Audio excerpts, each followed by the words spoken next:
What is up, Spookies? We are talking about the TV series Scream. This is on the lead up to the release of the new Scream 5.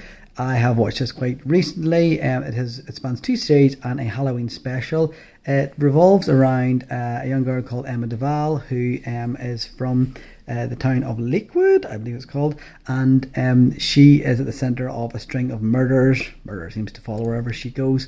There's two series. First series is quite linear is not exactly the word, but it has a more straightforward storyline. There's a podcast person in town. It seems to be the podcast all these things. She has a couple of friends. There's Audrey and Noah, who refer to themselves as the bisexual and the virgin. That's right. She has a suspicious boyfriend. Everybody's a suspect until they get killed off. There's a police chief.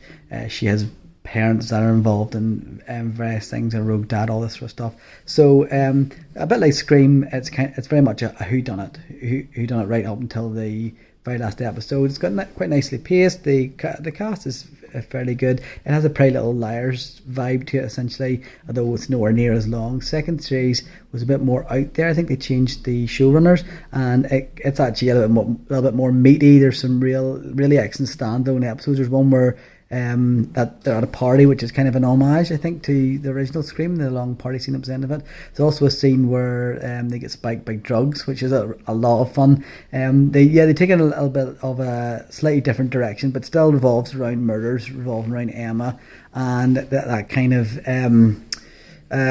film school mentality that they have. Noah, now her friend, has a popular podcast, so that becomes a lot more central to it. The killer was found in the first one, but there was an accomplice, and that permeates through the second series. Gets a little bit far-fetched, as these things do when they run on for, between the two series, it'll be 20-something episodes.